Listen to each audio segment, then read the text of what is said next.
Toujours bienvenue dans le MAG sur Sensation. Aujourd'hui, je reçois Pauline Basselet, cofondatrice et coordinatrice de l'association Les Trois Parcs. Bonjour. Bonjour.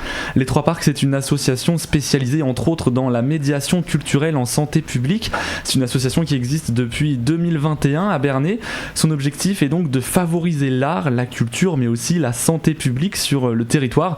Pour commencer cette émission, est-ce que vous pouvez nous présenter Les Trois Parcs ? Quels sont les objectifs de cette association ? Oui, tout à fait. Donc, c'est une association qui a été créée récemment. On travaille effectivement autour des arts, de la culture et de la santé publique. Le but, c'est de promouvoir les artistes émergents, la jeune création, principalement en art visuel, et également d'apporter une information et un accompagnement avec des informations validées et accessibles en santé publique, et en travaillant via le médian des arts et de la culture toujours. Et comment vous est venue cette idée ? Qu'est-ce qui vous a motivé à lancer cette association ? Alors c'est né d'un projet commun avec une amie qui est chargée de projets événementiels et culturels, Hélène Jouy, qui est la cofondatrice et présidente de l'association, et moi-même qui a travaillé dans la santé et en particulier en cancérologie pendant plus de 10 ans. Et dans notre ancienne activité, on a vu l'occasion de travailler ensemble autour de art et cancer, et on voulait proposer du coup une association qui puisse réunir un peu ces domaines d'activité. Alors l'association s'articule autour de 3 axes transversaux, l'art, la culture et la santé publique, que l'on retrouve dans 3 pôles d'activité. Est-ce que vous pouvez nous détailler ces pôles ? Oui, alors là on a commencé par faire un premier pôle qui est animation socioculturelle et médiation culturelle artistique en santé publique, qui est la grande spécialité de l'association, qui consiste à mettre en place des parcours d'information en santé publique à destination de différents publics. On travaille du coup en partenariat avec différentes structures. On a par exemple travaillé avec l'IME de Beaumesnil. On a également travaillé avec le pôle ado de Bernay ou le centre de loisirs déjà. On fait aussi des temps d'information, d'animation plus ponctuelle autour de l'animation socioculturelle avec des organisations de journées culturelles un peu one-shot. Ça c'est pour le premier pôle d'activité. Et ensuite on est toujours à la recherche d'un lieu pour concrétiser vraiment un espace concret dans lequel on pourra mettre en place les activités au sein de ce lieu. Et là, on souhaite développer un pôle ressources, accueil, ressources, information autour des arts, de la culture et de la santé publique, et également une résidence d'artistes spécialisée en art visuel. Et on va en parler justement dans quelques instants de ce pôle ressources. Avant toute chose, comment fait-on pour lier toutes les thématiques que vous avez évoquées au sein d'une seule et même association ? Alors le fil rouge, c'est vraiment l'art et la culture, sachant que la culture, c'est à prendre au sens large. Ça peut correspondre aux activités de loisirs, aux activités sportives, mais aussi à la cuisine, ça peut être la lecture. C'est vraiment la culture très large et accessible. Tout le monde a une certaine culture et participe à la culture. Donc il y a des cultures plutôt, et on travaille autour des arts. Et ensuite on fait le lien avec la santé publique en utilisant du coup l'art et la culture. Ça peut être un support photographique, ça peut être la peinture, ça peut être du dessin par exemple, et du coup c'est grâce à ça qu'on va ensuite aborder des notions de santé publique. Et vous l'avez dit, vous proposerez bientôt un accompagnement sur mesure au pôle ressources justement, lorsque vous aurez trouvé un lieu pour développer ce pôle. En quoi consistera cet accompagnement ? Alors il y aura l'accueil libre à toute personne, accessible, avec un relais d'information qui se fait sur toutes les activités, les structures en tout cas que propose le territoire en termes d'art, culture et de santé. Et pour les personnes qui ont besoin d'informations beaucoup plus précises, il y aura un temps individuel d'accompagnement.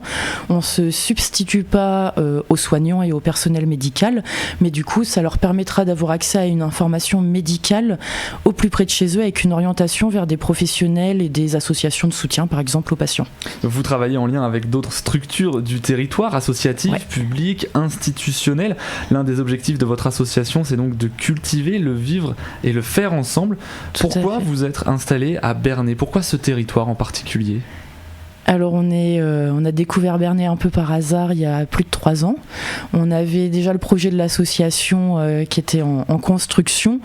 L'objectif c'était de s'installer dans une zone rurale, de pouvoir apporter de l'information et d'être complémentaire à ce qui pouvait être fait déjà sur le territoire. Donc avant de déployer l'association, on a fait une veille.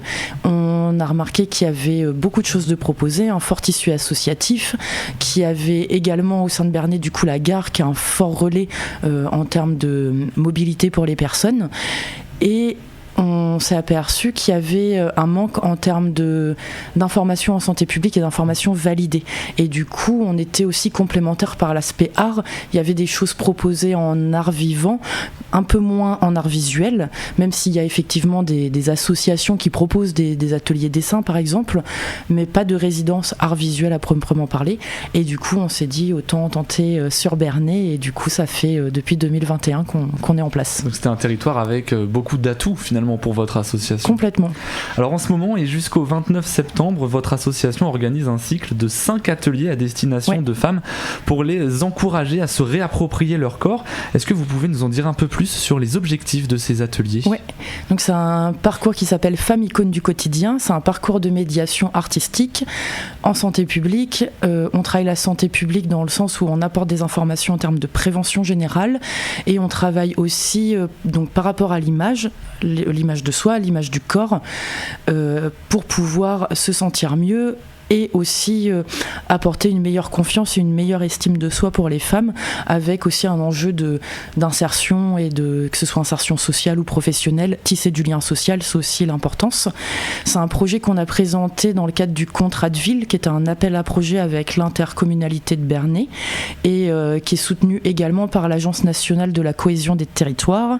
On a reçu le financement et on a mis en place 5 ateliers où on a une évolution dans les ateliers. Les personnes, elles sont inscrites dès le début, elles participent à l'ensemble du parcours et elles terminent par un shooting photo. Tout à fait. Voilà, un shooting photo qui aura lieu les 28 et 29 septembre. Pourquoi justement avoir décidé de mettre en place un shooting photo pour conclure ce cycle d'ateliers ? Alors du coup, ça c'est la passerelle avec l'art, d'utiliser la photographie comme art. C'est une photographe professionnelle, Annelise Bonin, qui va intervenir, qui a l'habitude de travailler avec les femmes, avec les enfants et les parents. Elle fait beaucoup de photos autour de la parentalité, de la maternité.